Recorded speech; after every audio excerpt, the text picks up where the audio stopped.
aku juga terima kasih nih.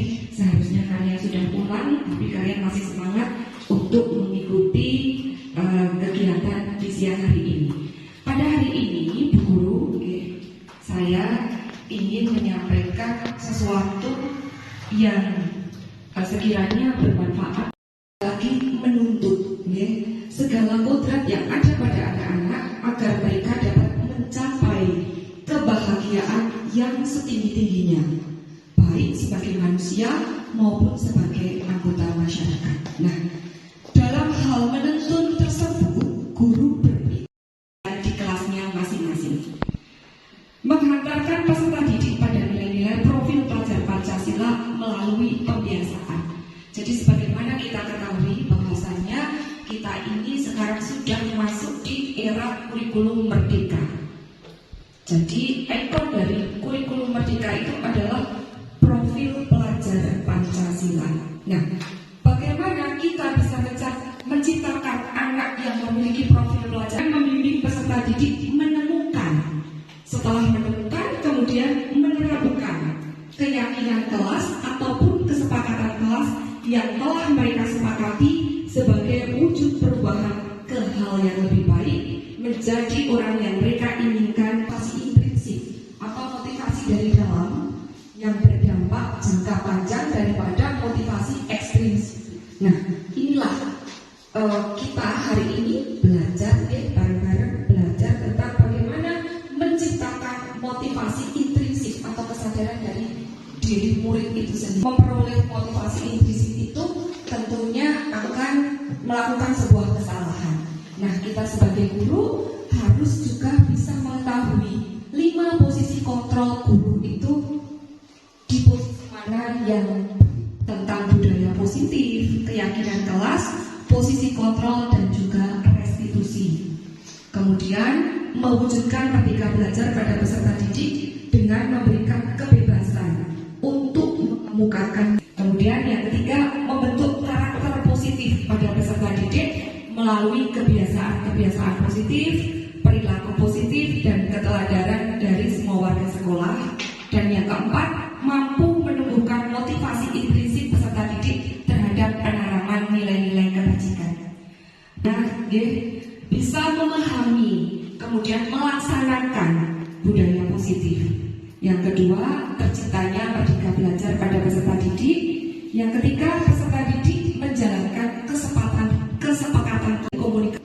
Budaya positif di sekolah yaitu nilai dan kebiasaan di sekolah yang berpihak pada murid agar mereka itu bisa menjadi pribadi yang kritis, penuh hormat, bertanggung jawab sesuai dengan profil pelajar Pancasila.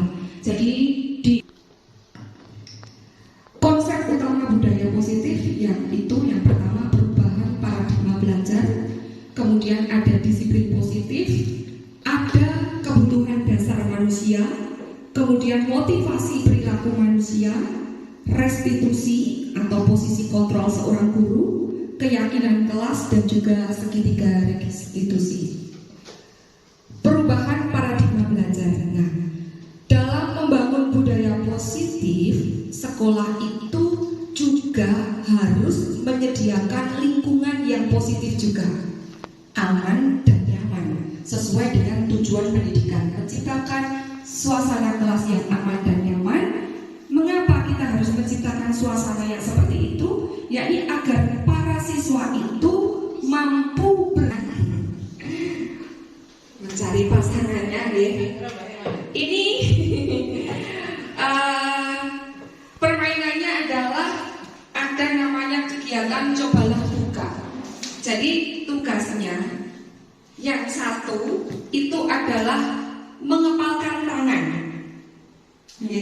Yang satu mengepalkan tangan, dan kemudian bayangkan, yang mengepalkan tangan itu membayangkan panjenengan itu, anak-anak menggenggam sesuatu yang sangat berharga banget. Kemudian harus menjaga benda yang ada di kepala tangan itu dengan sekuat tenaga, karena apa yang ada di dalam kepala tangan itu sangat berarti dalam hidup. Ayo. Nah, tugas rekan yang satu satunya itu adalah mencoba membujuk dengan segala cara agar yang menggenggam sesuatu yang berharga itu mau membuka dan menyerahkan, mau dengan merayu, memarahi, diitek-itek, monggo terserah. Ya, sehingga rekan yang menggenggam tangannya itu mau membuka. Ya.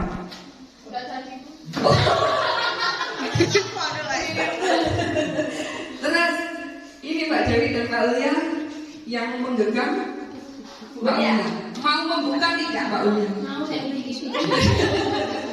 Dengan cara ini Mbak Dewi sudah cara mencoba dengan merayu, membujuk atau intimidasi atau dengan cara ite-ite itu ya. Jadi kita akan terpengaruh dengan orang lain atau tidak itu tergantung keinginan kita. Aku memang pertahankan apa yang aku miliki atau tidak itu tergantung dari diri kita. Ya. Kalau misalnya karena sebuah hadiah itu tak jajakin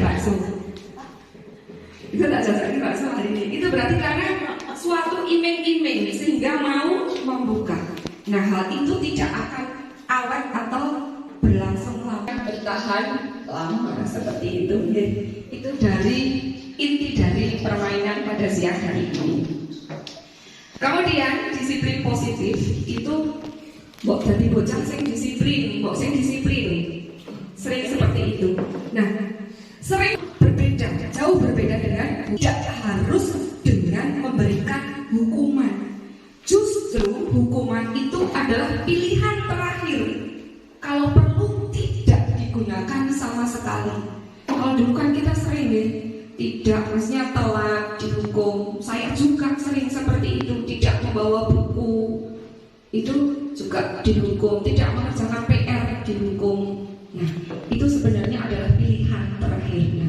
Untuk menciptakan murid yang merdeka, syarat utamanya adalah harus adanya disiplin yang kuat.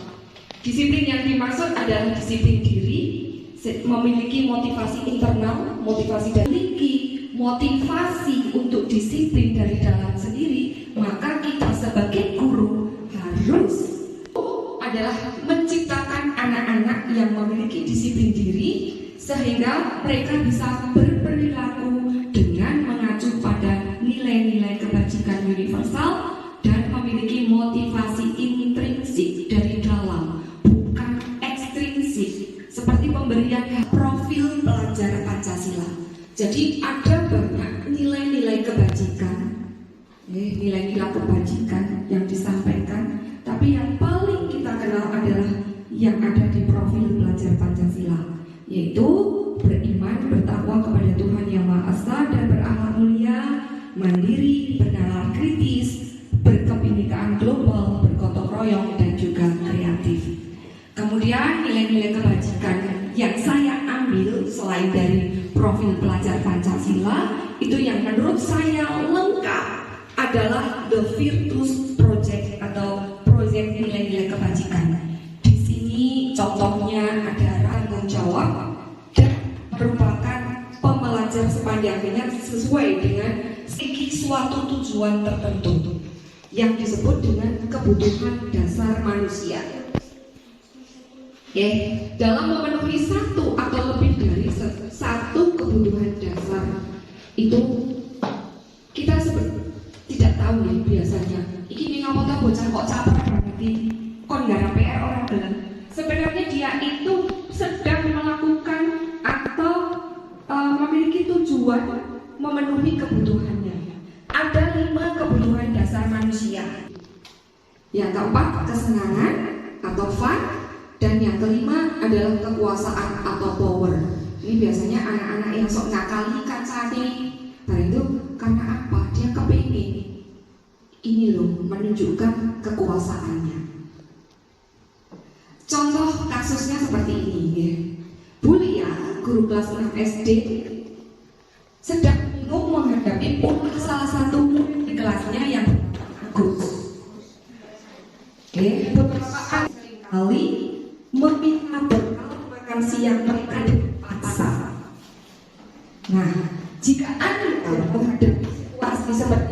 dia, apa yang akan Anda lakukan?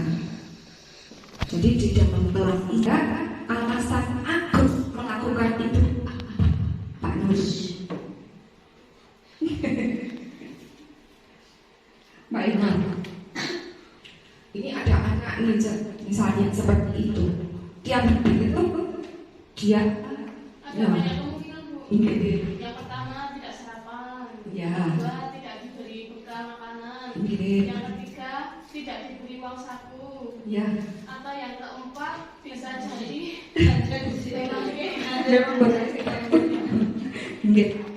Terus ya itu. Kalau kita sudah tahu penyebabnya, nanti kita bisa cari solusi. Tepat sekali. Ya, jadi memang benar yang disampaikan Bu Iman. Jadi kita tidak harus langsung menghakimi mengapa Agus melakukan tindakan tersebut, agar kita mengetahui kebutuhan apa yang sedang kebutuhan love and belongs. Jadi dia itu sebenarnya ingin mencari perhatian dari temannya dan gurunya. Yang ketiga, power. Dia merasa hebat karena selalu dibawakan oleh orang tuanya. Bekalnya misalnya nasi goreng terus, sedangkan teman-temannya dibawakan bekal yang bermacam-macam. Jadi dia pengen bebas lalu ikut kancane. Yang kelima, Agus hanya iseng dan dia menikmati ekspresi wajah temannya yang kesal. Ada kan anak yang seperti itu? Senang banget dibedo kancane. Nah, itu adalah kebutuhan. Nah, semua perilaku itu memiliki tujuan. Ada sebuah teori motivasi perilaku manusia. Yang pertama, untuk menghindari ketidaknyamanan atau hukuman. Dia dalam hatinya, apa yang terjadi kalau saya tidak melakukannya? Itu yang namanya motivasi eksternal dari luar. Yang kedua, untuk mendapatkan imbalan atau hadiah atau reward dari orang lain. Dia berpikirnya, apa yang akan saya dapatkan apabila saya melakukannya? Itu juga termasuk dari motivasi eksternal. Kemudian yang ketiga, untuk menghargai diri sendiri. Nah, yang ketiga ini sebenarnya baik dilakukan, bukan hanya tumbuhkan motivasi internal dari dalam diri kita terlebih dahulu sebelum kita mengarahkan anak didik kita, murid-murid kita untuk memiliki atau menumbuhkan motivasi internal pada anak didik kita. Nah, yang selanjutnya yakni tentang keyakinan kelas. Mengapa kita memiliki peraturan tentang penggunaan helm pada saat mengendarai? Tapi ketika kita sudah mengetahui, oh, aku bawa helm kuwi demi keamanan saya, itu namanya sudah motivasi internal dari diri kita. Bawa orang popo, bawa masker, itu menjaga kesehatan. Itu karena kita yakin dari diri kita sendiri. Itu mengajarkan murid untuk mencari solusi untuk masalah mereka dan membantu murid berpikir tentang orang seperti apa yang mereka inginkan dan bagaimana mereka harus memperlakukan orang lain. Ini jadi di restitusi ini terkenal dengan yang namanya segitiga restitusi. Segitiga, yang namanya segitiga pasti memiliki 3 sisi. Itu adalah bagaimana langkah kita dalam menjalankan sebagai posisi manajer dengan menggunakan segitiga restitusi. Yang pertama, menstabilkan identitas. Jadi mengubah identitas anak dari orang yang gagal karena melakukan kesalahan menjadi orang yang sukses. Anak yang melanggar peraturan itu karena sedang mencari perhatian, itu merasa mengalami kegagalan. Nah, kita sebagai guru, contohnya ketika kita menstabilkan identitas adalah tidak usah khawatir, guru itu juga pernah melakukan kesalahan, seperti itu. Kita bisa menyelesaikan ini. Kemudian bisa juga. Assalamualaikum warahmatullahi wabarakatuh. kesempatan hari ini, Bu Guru ingin mengajak kalian untuk berdiskusi, membuat kesepakatan kelas atau dalam kelompok kalian, utarakan pendapat kalian, keyakinan kelas apa yang akan kita laksanakan di kelas kita ini. Ya, kelas. Yang pertama, silahkan nanti kalian berdiskusi di kelompok kalian, utarakan pendapat kalian tentang kesepakatan kelas atau keyakinan kelas yang ingin kalian laksanakan. Oke, setiap anak harus mengutarakan pendapatnya. Setelah itu, tanya. Setelah itu, kalau kita sudah mendapatkan beberapa pendapat, itu nanti mari kita diskusikan lagi kesepakatan kelas atau keyakinan kelas apa yang akan kita gunakan di kelas kita ini di semester. Pendapat keyakinan kelas menengah kelompok 3.